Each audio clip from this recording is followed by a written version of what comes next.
Eh bien, chers amis, nous sommes encore sous l'influence de cette paracha absolument fantastique, absolument merveilleuse, cette paracha tout à fait spéciale qui est la paracha de Ki Tisa et Rosh.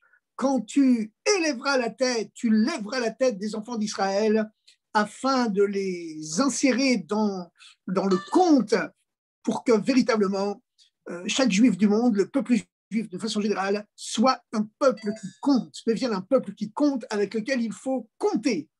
Et c'est ça le sens du conte, le fameux conte des enfants d'Israël, tous ces recensements. C'est parce que les non-juifs ont tendance à penser que le peuple juif, bon, on le sait bien, c'est le peuple du livre, le peuple de l'étude, le peuple de la prière, le peuple de la spiritualité, mais qui ne se mêle pas du monde matériel. Ils n'ont pas besoin de pays, ils n'ont pas besoin d'une terre à eux. Ils veulent nous voler la matérialité. Déjà qu'ils ont la spiritualité, en plus ils veulent nous voler la matérialité. Eh bien, on leur répond évidemment, et c'est la fameuse réponse de Rashi dans son premier commentaire de la Torah, pourquoi la Torah commençait par le récit de la création du monde matériel, de l'univers entier. Eh bien, c'est en prévision du jour où, à l'ONU, on viendra nous dire, vous êtes des voleurs, vous avez volé une terre qui n'est pas la vôtre. C'est-à-dire que vous avez volé, au sens large, vous voulez nous voler la matérialité. Alors, vous avez déjà le spirituel. Vous n'êtes pas content, en plus, vous voulez le matériel. Mais tout le but, justement, de la spiritualité, tout le but du judaïsme et de toute spiritualité véritable, c'est justement d'incarner Dieu dans les valeurs du monde matériel, dans le monde matériel, de transformer la matérialité en spiritualité et d'unir les deux. Et alors, véritablement, c'est pour cela que le peuple juif doit devenir un peuple qui compte. Et c'est la raison de tous ces recensements qu'il y a dans la Torah, tous ces recensements pour que chaque juif devienne quelqu'un sur qui on peut compter, bien sûr, sur lequel Dieu peut compter, mais qui est aussi quelqu'un qui compte dans les valeurs de ce monde matériel. Voilà. Comme on dit, comme disait Staline, lorsqu'on lui a dit qu'à cause de sa dictature, il risquait de se faire condamner par le pape, il avait répondu avec son cynisme habituel, le pape, combien de divisions? Ça veut dire combien il pèse, combien il vaut. On vit dans le monde du compte, voilà. Et tout ce chiffre. Et le peuple juif aussi, il doit être chiffré. C'est pourquoi Dieu demande dans la paracha de la semaine que le peuple juif relève la tête grâce au recensement pour devenir un peuple qui compte et que chaque être humain soit un être qui compte devant Dieu. Voilà. Et comment est-ce qu'un être humain peut-il être un être qui compte devant Dieu? C'est évidemment en développant la part de divinité qu'il a en lui, puisque l'homme a été fait à l'image de Dieu. Mais ensuite, cette image, elle peut être singulièrement souillée. Donc, il faut bien la laver tous les matins en mettant les tefilines, etc., etc.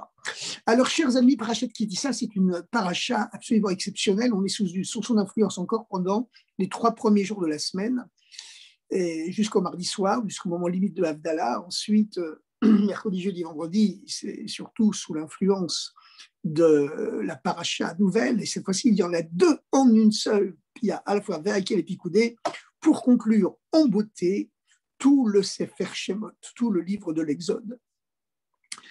Et Parachat Ki Tisa est quelque chose de tout à fait spécial, c'est qu'elle contient en elle-même l'ensemble de la Torah. Alors vous me direz que tout est dans tout, et chaque paracha contient l'ensemble de la Torah. Même chaque lettre, à la limite, contient l'ensemble de la Torah en elle-même. Mais c'est dans les autres parachiotes, c'est de façon allusive. Tandis que cette fois-ci, le sens général de toute l'histoire du peuple juif, de toute l'histoire du monde, du cosmos, de l'univers, tout est dans la paracha de cette semaine, Parachat Ki Tisa. En effet, Parachat Ki Tisa, eh bien, elle commence par une chose absolument merveilleuse, c'est le don des tables de la loi. Moïse monte sur le mont Sinaï. Il est monté déjà dans la Parachat Mishpatim. Il est monté sur le mont Sinaï. Et puis, il a reçu là-bas les tables de la loi avec les 10 commandements gravés en travers sur ces tables de la loi qui étaient d'ailleurs des blocs de saphir et dont le haut n'était pas du tout arrondi comme on a tendance à le représenter aujourd'hui, depuis longtemps d'ailleurs. De même que par exemple les branches de la menorah sont représentées de façon toujours arrondie, mais à chaque fois c'est une erreur. C'est comme le fait d'arrondir le sommet des tables de la loi. C'est une erreur. Et une erreur qui date de quoi? Qui date des bas-reliefs de l'arc de Titus, cet arc du Forum romain qui, qui exprime le pillage du temple de Jérusalem avec les soldats romains qui reviennent victorieux en transportant sur leurs épaules le fameux chandelier du judaïsme, et avec les branches arrondies, et puis aussi les tables de la loi au dôme arrondi. Mais parce que, en réalité, les tables de la loi, elles étaient cubiques, elles étaient parfaitement carrées, à angle droit, et le fait de les arrondir, eh bien, c'est comme on dit arrondir les angles, hein. C'est-à-dire le peuple juif, il n'a plus qu'à arrondir les angles, il n'a plus qu'à faire le dos rond, il n'a plus qu'à faire le dos rond. Et la même chose pour les branches de la menorah qui étaient rectilignes et qui montaient de façon diagonale, comme des jaillissements d'une force primaire, originelle. Et bien là, ils les ont tirées vers le bas, ce qui symbolisait donc sur le bas-relief, les sculptures de l'arc de Titus à Rome, et bien ce qui symbolisait l'arrondissement, l'affaiblissement symbolique du peuple juif.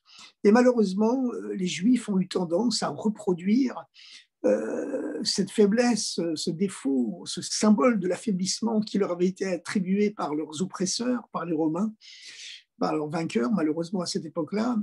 Hayo Lothier, ça a été, ça ne sera plus, comme on dit. Et ils ont eu tendance donc à se styliser eux-mêmes, se dessiner eux-mêmes, comme finalement leurs oppresseurs, les antisémites, les voyaient. Ça, c'est un grand problème. Et c'est la raison pour laquelle, dans beaucoup de synagogues aujourd'hui, on rectifie cette erreur tragique. Et on redessine sur les rideaux de l'Arche Sainte les tables de la loi cubiques, bien, avec des angles droits très précis, symbole de force, et de la même façon pour les 8 branches de la menorah qui doivent être rectilignes, droites et en forme jaillissante. Alors maintenant, la parashat Ki-Savo est quelque chose de très spécial, puisqu'elle commence par le retour, la descente de Moshe du mont Sinaï, avec ces fameuses tables de la loi qui contiennent toute la Torah en eux, hein, les deux premiers commandements sur les 10, eh bien, ils contiennent tout l'ensemble de la Torah, le fameux « Je suis Dieu, ton Dieu ». Il inclut tous les commandements positifs, les 248 commandements positifs du judaïsme, qui eux-mêmes correspondent aux 248 membres que la science médicale juive a répertorié dans le corps humain. Et puis, le deuxième commandement, « Tu n'auras pas d'autre Dieu que moi », eh bien, lui, il inclut tous les commandements négatifs, tous les interdits, les 365 interdits du judaïsme, qui correspondent, eux, bien sûr, aux 365 jours de l'année solaire et aux 365 nerfs qui irriguent le corps humain.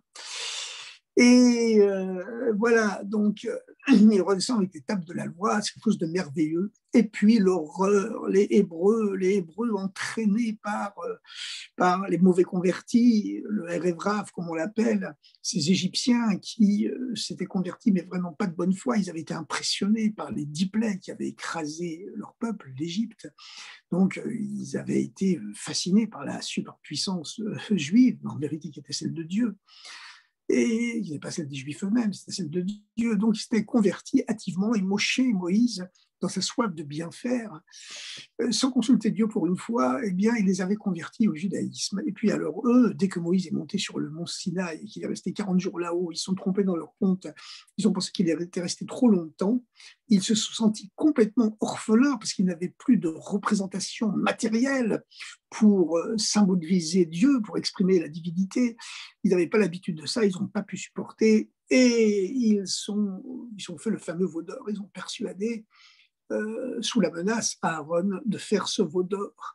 Et Moshe, quand il redescend du mont Sinaï, eh bien, il est tellement dégoûté, écœuré par ce veau d'or, en voyant les Hébreux qui laissent les convertis danser autour et qui ne réagissent même pas et qui se laissent même influencer.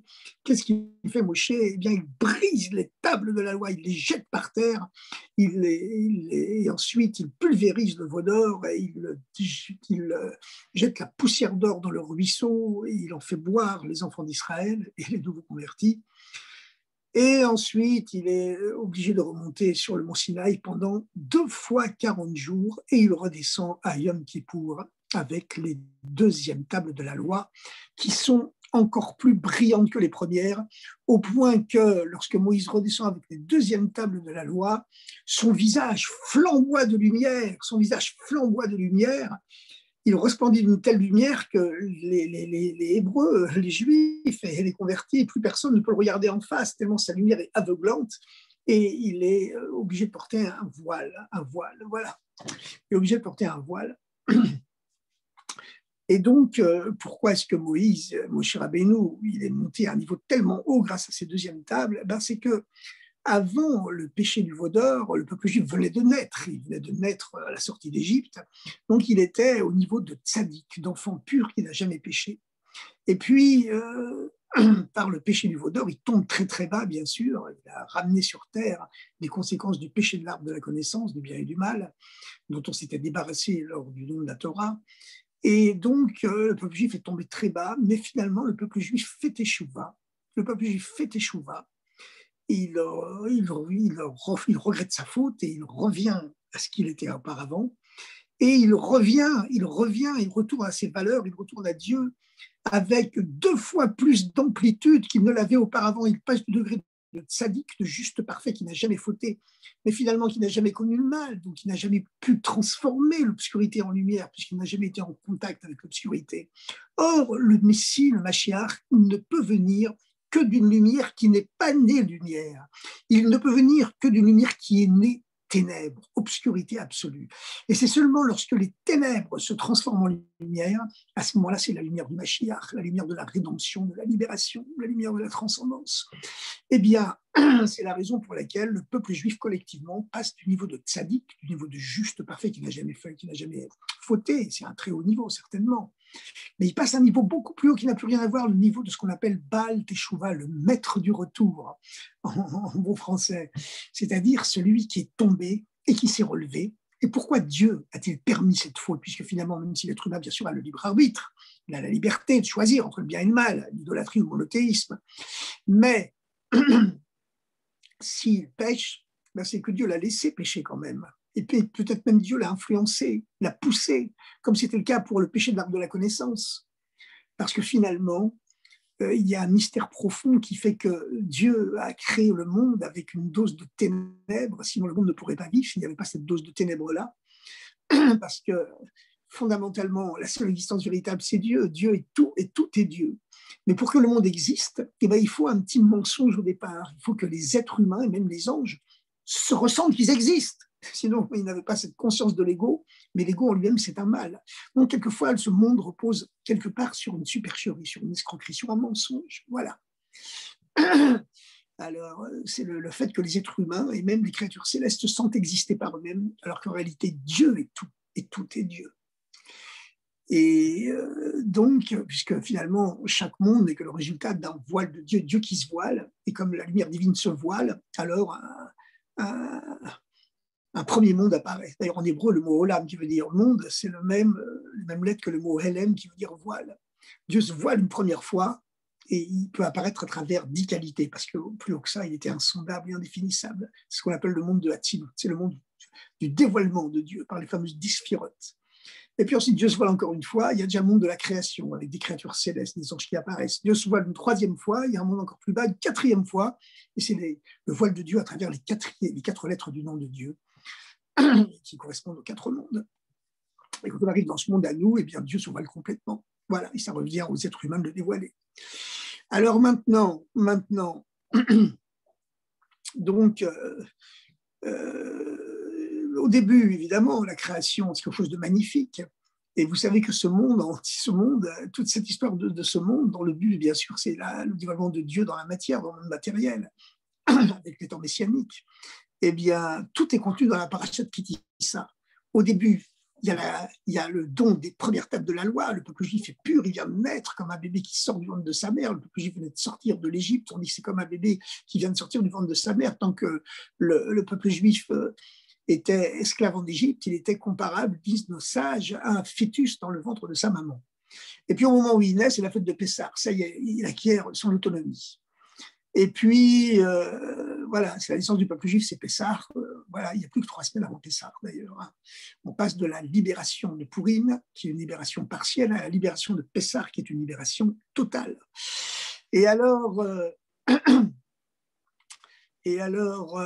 voilà, tout est beau. Et puis, lors de la création du monde, Dieu crée un monde absolument magnifique, un monde sans pollution, avec une nature vierge absolument splendide, inimaginable de beauté, plus qu'au-delà du sublime. Et puis, d'un seul coup, paf, l'homme pêche, il mange le fruit de l'arbre de la connaissance, il prend conscience du mal.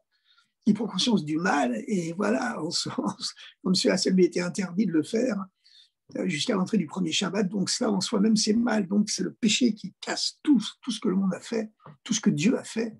Et voilà que l'homme tombe de niveau et fait chuter tout le monde entier avec lui, tout l'univers avec lui. Mais en vérité, le péché de l'arbre de la connaissance, disent les kabbalistes, il a sa source dans Dieu lui-même. Parce que comment Dieu a-t-il pu faire ce monde? Au début, la lumière divine remplissait tout, il n'y avait de place pour rien. Donc Dieu était obligé de créer le vide, le néant, d'enlever sa lumière de l'espace existentiel, l'espace de l'existence, pour la concentrer dans le seul point de son essence. Et la première création, donc, c'est le néant, le vide de Dieu. En vérité, ce vide, il n'existe que pour les créatures. Hein. Pour Dieu, ce vide, il le remplit complètement. C'est la raison pour laquelle, en hébreu, le mot Aïn, qui signifie le néant, ce sont les mêmes lettres que Ani, qui veut dire le moi de Dieu, le moi divin, qui est au-delà des noms. Mais enfin, quand même, ce monde ne peut exister que par un semblant d'absence, ce qu'on ressent comme une absence, ce que toutes les créatures ressentent comme une absence, parce que tant que la lumière de Dieu remplissait tout, mathématiquement, il n'y avait pas de place pour créer le monde. Donc Dieu était obligé d'enlever sa lumière de l'espace de l'existence. C'était avant que l'univers matériel, physique ne soit créé. Hein. C'est ce que dans la Kabbale et dans la Chassidoute, on appelle le Tzimtzum, la rétractation originaire. Quand Dieu rétracte sa lumière et la coince, entre guillemets, dans le point de sa seule essence, et tout l'espace devient vide, apparemment devient vide de Dieu. Et il devient néantisé, il devient néant. Mais comme disait Jean-Paul Sartre, la vie se joue à 2 facettes, l'être et le néant. Et en vérité, dans le judaïsme, on dit, l'Avdil, que le néant, c'est la condition de l'être. Voilà, à partir du néant, il peut y avoir être. Et tout être ne vit que par la part de néant qu'il contient en lui.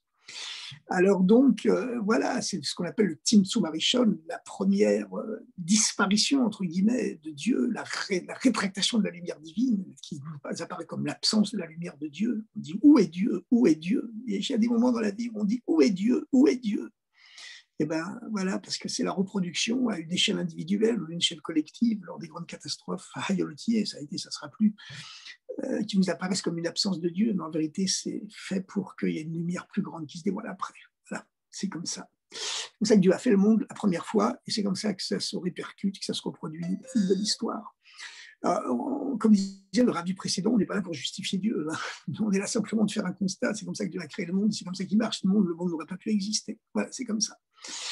Alors, on n'est pas tous évidemment dans les mystères divins pour tout comprendre. Hein. Mais en tout cas, la Chassidoute et la Kabbale expliquent que le péché de l'homme, le péché de l'arbre de la connaissance, eh bien, il est sa première source, c'est dans cette disparition de la lumière divine volontaire par Dieu pour qu'il y ait une place pour que les mondes puissent exister. Voilà. Parce qu'avant, la lumière de Dieu remplissait tout, il n'y avait pas de place pour le monde. Et ensuite, eh bien, il y a cette deuxième fracture, hein, cette deuxième grande chute, qu'on appelle Shfirat HaKelim, la brisure des réceptacles, la brisure des vases. Dieu a créé un premier monde où les lumières étaient étincelantes, mais les réceptacles pour les contenir n'étaient pas suffisamment forts, et ce monde a éclaté. Et les débris des réceptacles, eh bien, ils sont devenus les débris des corps du monde de Tohu, ce monde de Tohu qui a éclaté. Eh bien, les débris du monde de Tohu sont devenus les âmes du monde de Tikkun, les âmes de notre monde à nous. C'est pour vous dire à quel point hein, les âmes de ce monde étaient hautes. Hein, les âmes sont remontées. Elles sont montées au ciel. Les lumières, les âmes sont remontées au ciel parce que les réceptacles n'étaient pas assez puissants pour les contenir. Les lumières étaient trop fortes, trop aveuglantes. Imaginez-vous une lumière 1 milliard de fois plus aveuglante que celle qu'il y a dans l'ampoule électrique de votre salle à manger, ben, peut-être que l'ampoule, elle va éclater. Voilà, la lumière est trop forte. Et donc, voilà, les lumières sont remontées et c'est la deuxième brisure qui est elle-même la conséquence du Tzimtzum Arishon, de la première rétractation de Dieu en lui-même pour faire une place vide, pour faire une place au monde, que le monde ait une place pour exister. Et ensuite, il y a un autre épisode dont on parle dans le Midrash, qui est une troisième conséquence, une deuxième conséquence de la rétractation originelle du Tzimtzum Arishon, c'est le fameux amenuisement de la lune qui proteste auprès de Dieu en disant c'est pas juste qu'il y ait deux rois ensemble dans le même firmament. Dieu lui dit bon écoute, puisque c'est comme ça, c'est toi qui deviendras petite. Et voilà, la lune qui est aussi grande que le soleil, elle est rapetissée. Mais en vérité, tout cela, ça inclut des miracles et des mystères très profonds, bien sûr. Ça possède un sens caché très profond, mais c'est encore une fois une conséquence de cette rétractation originelle de la lumière divine, cette apparition du néant qui est la seule condition de l'être. Et puis la deuxième conséquence, c'est la brisure des vases. Je fais attaquer l'hymne. Et puis ensuite, il y a l'amenuisement de la lune. Et en conséquence de tout cela vient ensuite le péché de l'arbre de la connaissance. Dieu quasiment pousse l'homme à pécher. Évidemment, l'homme avait le libre arbitre, mais il a été poussé, il a été propulsé, il faut le dire, parce que l'homme devait descendre dans le mal pour pouvoir élever le mal en bien. Alors vous allez me dire, effectivement, l'interdiction du péché de l'arbre de la connaissance, il n'était là que pour quelques heures. Hein. L'homme a été créé 2-3 heures avant Shabbat. Et s'il avait la force d'attendre le Shabbat pour prendre conscience de l'existence du mal, à ce moment-là, grâce à la deuxième âme que chaque juif reçoit en lui pendant le Shabbat, eh bien, il aurait eu la force de transformer le mal en bien. Mais il n'a pas eu cette force, il a eu cette impatience redoutable qui est notre défaut à tous. Il a voulu prendre conscience du mal pour le transformer en bien, parce qu'il savait que c'était le but de la création. Et il n'a pas eu la force d'attendre Shabbat, il a d'attendre le moment favorable, le moment voulu. Et c'est la raison pour laquelle il a péché. Voilà, par excès d'impatience et de bonne volonté, l'enfer est pavé de bonnes intentions. Et en vérité, eh bien, c'était fait pour lui permettre de descendre encore plus bas, de ne pas rester confiné dans le jardin d'Éden, mais de se répandre par l'exil dans l'ensemble de la planète, sur l'ensemble de la planète Terre, afin d'aller purifier le monde, purifier le mal, et le transformer en bien partout où il est, et pas seulement à partir du jardin d'Éden, ce qui permettait d'arriver à un niveau de purification beaucoup plus haut. Alors on voit la même chose, tout résumé dans la paracha de cette semaine. Dans la paracha de Kitissa, de la semaine passée, mais qui nous éclaire encore aujourd'hui. Hein. C'est une paracha très spéciale parce qu'en vérité, comme je vous l'ai dit, tout est dans tout et chaque paracha reflète l'ensemble de la Torah. Mais c'est seulement par allusion qu'on peut arriver à le voir, tandis que là, c'est dévoilé. Tout commence par quelque chose de merveilleux, de magnifique, la création d'un monde complètement pur, le peuple juif qui est au niveau de tzaddik, de peuple juste qui n'a jamais péché.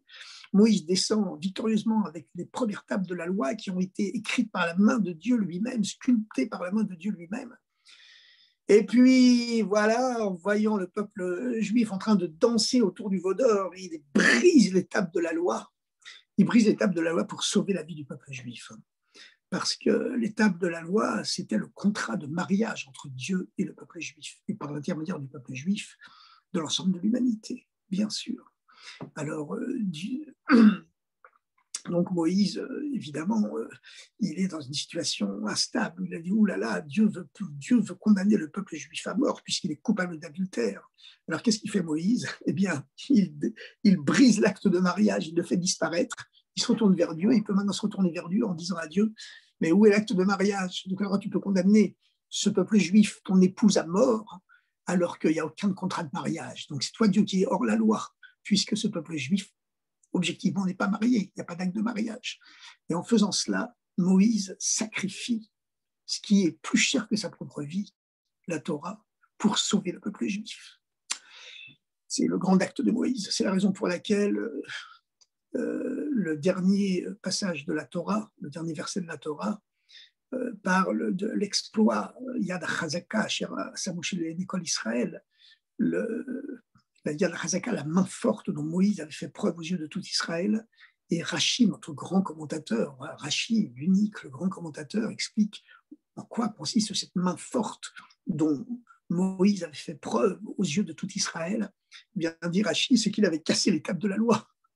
Alors on est très étonné, évidemment, parce que casser les tables de la loi, est-ce que c'est vraiment la plus grande chose que Moïse a accomplie dans sa vie? D'abord, il les a reçues, les premières tables de la loi, avant de les casser. Et puis ensuite, il est remonté au Mont Sinaï, il en a reçu les deuxièmes, qui étaient encore plus hautes que les premières. Et puis, il avait ouvert la mer Rouge, il avait fait tomber la manne du ciel, tout ça après avoir amené les 10 plaies sur l'Égypte. Alors bon, est-ce que vraiment la chose la plus grande qu'il a accomplie dans sa vie, qui conclut toute la Torah, cette main forte sur laquelle toute la Torah, tout le Pentateuque, toute la Torah de Moshe se termine,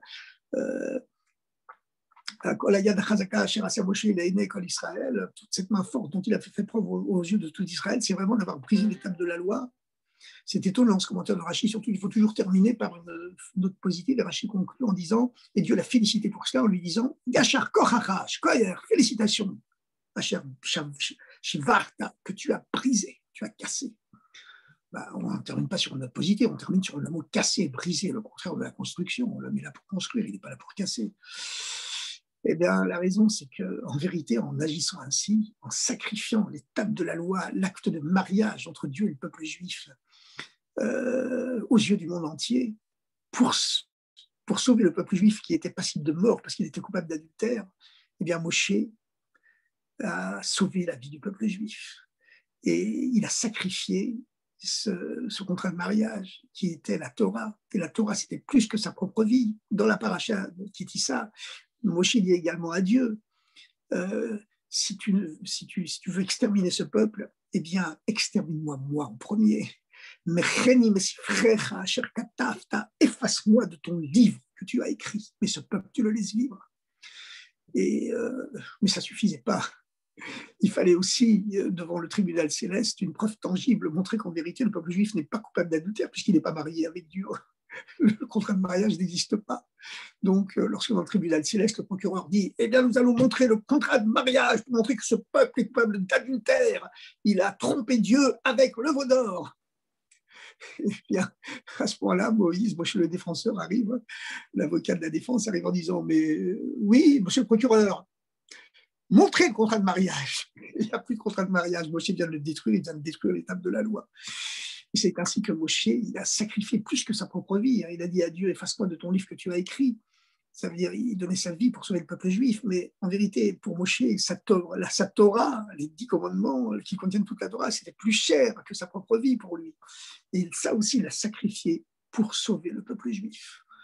Et donc, c'est la raison pour laquelle Rachi termine son commentaire en disant finalement la plus grande chose que Moshe a fait, c'est d'avoir brisé l'étape de la loi, parce qu'à ce moment-là, en brisant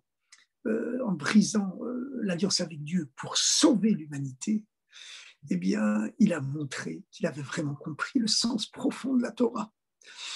Bon, pour sauver les êtres humains, que le peuple juif, l'être humain, qui symbolise ici toute humanité, bien sûr, eh bien, l'être humain, il est plus haut encore que la Torah.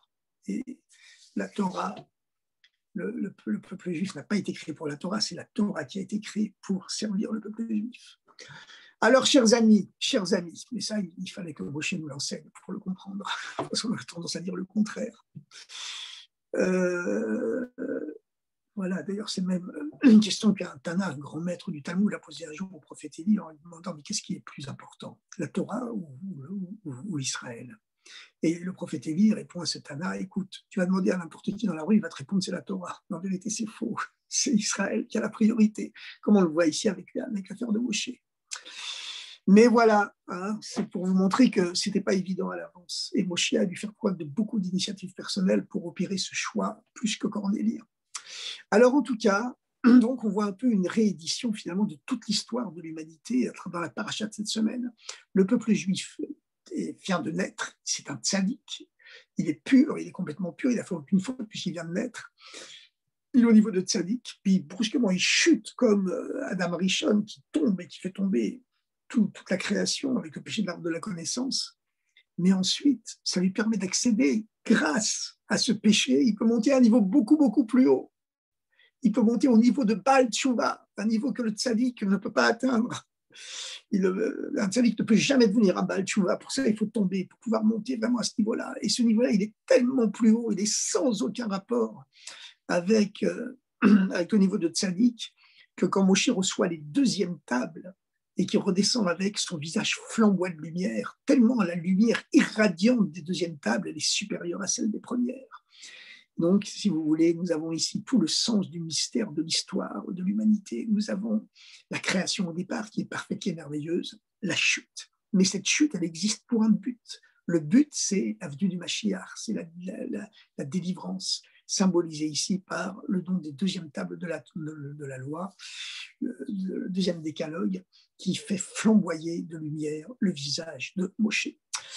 Alors, chers amis, il faut savoir une chose, c'est que quelquefois dans la vie, on se décourage, on se dit, mais c'est pas possible cette épreuve que Dieu préserve, que j'ai tous les matins, on prie Dieu qu'il n'y ait pas d'épreuve, c'est pas possible cette épreuve, voilà, moi j'ai attrapé le corona, c'est pourquoi Dieu il a fait ça, pourquoi Dieu il a fait ça, et puis pourquoi, etc., etc. Mais en vérité, il faut savoir une chose, c'est que toute chute, c'est pour monter beaucoup plus haut après. C'est ça le but d'une chute.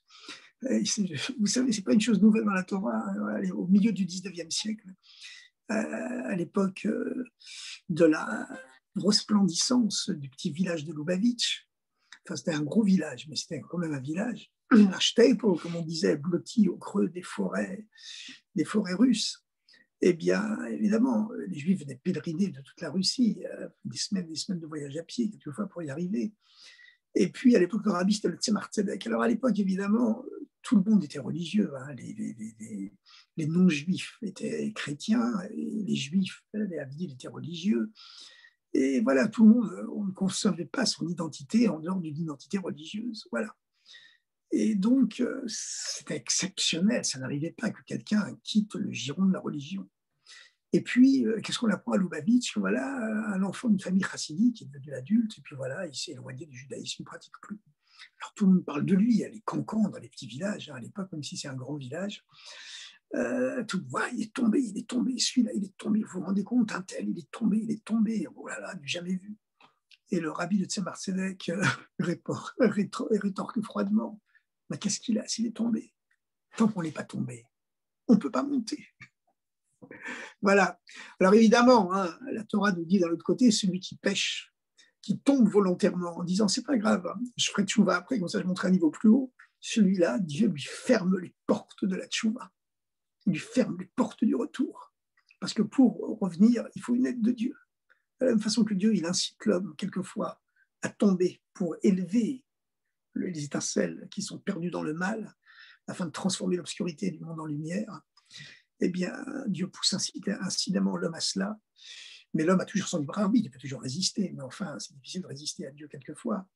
Eh bien, c'est comme ça que Dieu a fait le monde. On va dire c'est injuste, c'est juste ou pas injuste. Vous savez, on est comme des... La Torah fait de nous des médecins de l'âme, des docteurs de l'âme. Le docteur qui est en ce moment il est en train de constater un diagnostic, un état de fait. Il n'est pas en train de réfléchir si c'est bien ou si c'est pas bien. Il est là pour essayer de guérir, prendre conscience du mal afin de le guérir. Alors donc... Ensuite, Dieu également, il aide l'homme à remonter, à faire teshuva, à revenir. Mais si quelqu'un il pêche volontairement, alors Dieu lui ferme les portes de la teshuva, c'est-à-dire qu'il ne l'aide pas à revenir. Les portes de la teshuva lui restent fermées. Mais il a toujours une solution, il peut toujours défoncer la porte. C'est le Talmud qui dit, il peut toujours casser la porte. Mais c'est quand même beaucoup plus difficile. Voilà. Bon, enfin, ça, c'est les mystères de la création qui sont tous contenus dans la paracha de Kitissa, la paracha de cette fameuse semaine.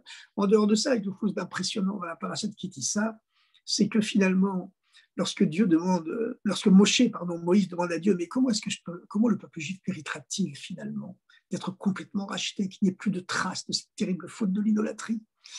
Alors Dieu lui montre un demi-shekel, pas un shekel entier, mais un demi-shekel en feu, sorti de dessous le trône de la gloire du Kissi Hakavod. Et Dieu lui dit, avec ça, ils se rachèteront. Et tous les hommes de plus de 20 ans, de 20 ans et plus, doivent offrir un demi-shekel pour la construction du temple et pour les sacrifices communautaires. Mais alors Moshe, au début, il s'est interloqué, il a dit, mais comment un demi-shekel? Un demi-shekel, mais comment est-ce qu'un demi-shekel, c'est même pas un shekel entier, comment est-ce qu'il peut racheter les âmes et pourquoi il faut que ce soit seulement un demi-shekel? Alors là-dessus, il y a cette fameuse réponse du Baal Shem Tov. Baal Shem Tov répond en citant une fable, pas une fable de La Fontaine, mais une fable une fable juive talmudique. C'est l'histoire d'un orfèvre qui donnait des cours d'orfèvrerie à un jeune apprenti et lui a appris toutes les subtilités, toutes les finesses de l'art et de la science et des techniques de l'orfèvrerie, à tel point que le jeune homme était capable de fabriquer de ses mains des joyaux absolument magnifiques, d'une finesse absolument unique au monde. Et puis le jour venu où il doit fabriquer le joyau de la reine, eh bien, le joyau ne sort pas. Et rien ne se produit. Après des années d'études, il est incapable de le faire. Pourquoi? Parce qu'il a oublié de mettre le feu en dessous du creuset où on pétrit et on sculpte l'or. Eh bien oui, c'est le feu divin, c'est le feu, il faut une flamme, il faut un feu pour servir Dieu, il faut une flamme pour le judaïsme, il faut une flamme pour la spiritualité. Et quand le peuple juif est béni, le monde entier est béni, comme le disait d'ailleurs Winston Churchill. Et voilà, je cite mes sources, hein. Bien que la Torah l'avait dit avant Churchill, mais qu'est-ce qu'il y a? On peut citer aussi Winston Churchill, c'est bien. Et donc, voilà, il ne faut pas oublier l'essentiel, il faut le feu. Et puisque ce demi-shekel, il est en feu, eh bien, à ce moment-là, même si ce n'est qu'un demi-shekel, et surtout si ce n'est qu'un demi-shekel, il peut racheter même du péché de l'idolâtrie, du péché du veau d'or. Et pourquoi? Parce que la Torah nous dit même quelle est la valeur financière, elle précise de ce demi-shekel, en disant qu'un shekel total valait à l'époque 20 guéras, la somme monétaire de 20 guéras. Pourquoi 20 guéras? Parce que 20, c'est 2 fois 10, bien sûr, c'est les 10 sphirotes de Dieu et les 10 sphirotes de l'être humain. Vous savez que pour créer ce monde, Dieu a parlé 10 fois. On compte toutes les fois dans la paracha de Bereshit, la Genèse, où Dieu dit Yehi or, que soit la lumière, Yehi rakia, que soit l'espace, Tacharetz, Deshek, la terre sous groupe de végétation, etc. Dieu parle 10 fois en tout. Et ces 10 fois, elles correspondent à 10 manifestations différentes de Dieu. Voilà, le premier jour par la bonté, Yehi or, Dieu crée l'eau et la lumière. Le deuxième jour par la sévérité, il sépare le spirituel du matériel, le ciel de la terre, etc., etc. Donc, il y a le troisième jour, c'est le dévoilement de Tiferet, l'harmonie, Rachamim, la miséricorde, qui est capable de réunir les deux opposés. Il faut être fort pour ça, hein, mais c'est comme ça, c'est Dieu. C'est cette Tiferet, cette dimension du troisième jour qui permet de réconcilier la bonté du premier jour qui avait créé l'eau et la lumière et la sévérité du deuxième jour qui avait séparé le ciel de la terre, le spirituel du matériel. Et voilà. Donc, Dieu parle 10 fois, et parce qu'il y a 10 différentes facettes de son être qui apparaissent, qu'il dévoile à ce moment-là. Mais comme l'homme est créé, l'être humain est créé à l'image de Dieu, eh bien, l'homme comme la femme, évidemment, c'est une évidence. Hein. L'homme, c'est l'expression sur terre de la transcendance divine, et la femme, c'est l'expression sur terre de l'immanence divine. Et évidemment, Dieu est à la fois transcendant et immanent. Il serait complètement ridicule de dire que l'immanence est supérieure à la transcendance ou vice-versa. Comme on dit tous les matins et soirs dans le schéma Israël, écoute Israël, Hachem, le Dieu transcendant, Elokeinu, notre Dieu à nous, qui est en nous, le Dieu immanent, Hachem Echad, il est un. Et c'est ça la base de l'égalité entre l'homme et la femme. Pourquoi le judaïsme?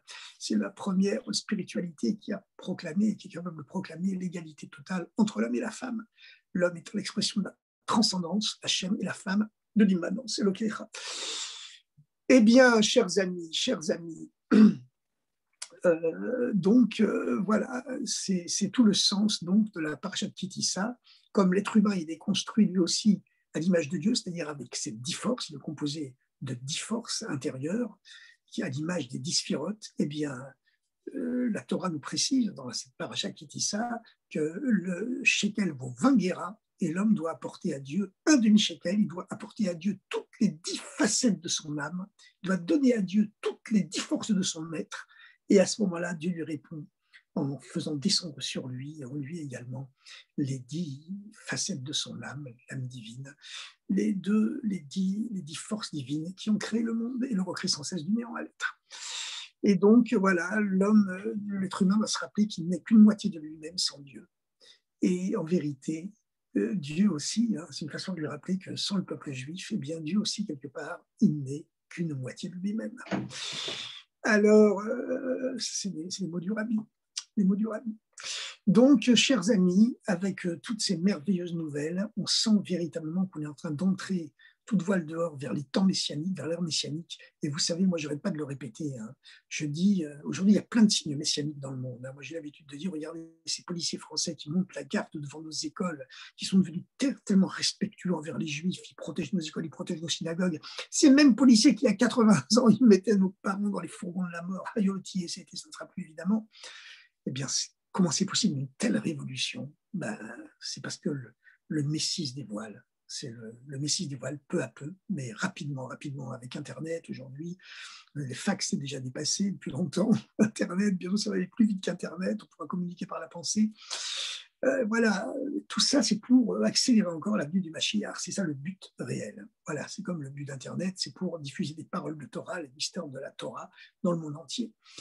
Et donc, une preuve de plus à notre époque, hein, c'est ce sanctuaire de la bonne santé qui est en train de devenir la terre sainte, la terre promise, qui est devenu le pays le plus protégé au monde, le mieux protégé au monde de la pandémie mondiale.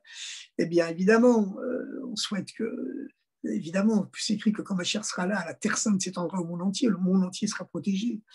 Mais c'est véritablement cette protection divine miraculeuse sur la terre d'Israël, qui correspond d'ailleurs à ce que le Rabbi avait dit il y a 30 ans maintenant, pour la première guerre du Golfe en 91, alors que tous les médias du monde annonçaient des spectres terrifiants, que les missiles à tête chimique allaient s'abattre sur Israël, et tous les prévisionnistes avec leurs ordinateurs, ils calculaient le nombre de morts qu'il y aurait pour chaque scud à tête chimique qui exploserait sur les gratte-ciels de Tel Aviv, que Dieu préserve. Eh bien, le Rabbi, seul face au monde entier, la lumière face aux ténèbres, qui proclame face au gouvernement israélien d'alors, qui entretenait malheureusement cette panique, hein, malheureusement, hein, bien sûr, non seulement il n'y aura pas besoin d'utiliser les masques à gaz, mais personne ne risque rien en Eretz Israël. Eretz Israël est l'endroit le plus sûr du monde. Tout le monde doit y aller. Tout le monde doit s'y rendre. C'est l'endroit le plus sûr du monde. Et il aurait bien toujours encouragé d'ailleurs tous les investisseurs du monde à investir en Eretz Israël. Et on voit que le shekel, il a monté sans arrêt, ce fameux shekel. Et tout ça avec voilà, cette terre sainte aujourd'hui qui est un exemple pour le monde entier pour préserver la santé. Eh bien, ce qu'il faut aussi, c'est qu'elle ne soit pas seulement un exemple, cette terre sainte, pour protéger la santé matérielle, mais aussi et surtout et en même temps pour protéger la santé spirituelle. Parce que lorsque le monde voit qu'en Eretz Israël, eh bien, un garçon ne touche pas une jeune fille avant de se marier, on voit que les divorces n'existent presque pas parce que les couples ont appris à vivre ensemble et que le couple, c'est une construction, c'est pas de la consommation, on prend, on jette, comme c'est malheureusement devenu le cas dans cette société de consommation complètement folle qui tourne le dos aux valeurs véritables et qui devient un monde d'anti-valeurs. Vous direz que la Torah, elle a toujours dit, hein, ce monde c'est Olam HaSheker, le monde où Dieu est voilé complètement. Et le monde du mensonge, voilà. Mais enfin, ça devient de pire en pire. Et voilà, mais en même temps, la lumière du Mashiach grandit en même temps. Voilà, il y a les deux pôles du paradoxe. Alors, chers amis, nous sommes là pour créer la lumière et pour parler positif, comme l'avait dit Binyamin Netanyahou à l'ONU il y a un peu moins de 10 ans, 7-8 ans, son fameux discours de vérité où il avait dit, quand j'étais ambassadeur de mon pays ici, avant d'être Premier ministre, j'allais souvent voir le grand rabbi, the great rabbi of Lubavitch, il avait dit le mot rabbi en hébreu et pas en anglais, the great rabbi of Lubavitch, il n'avait pas dit rabbi, mais rabbi, et il m'a dit, l'endroit où tu travailles, la maison verte de l'ONU à New York, c'est le lieu des ténèbres, mais tu allumes une petite lumière et d'un seul coup, il n'y a plus de ténèbres, on va clair partout. Alors, chers amis, bonne préparation pour la fête de Pessah, le grand saut en avant. Et voilà, ma chère, tout de suite, Shavua Tov, à bientôt. Hop.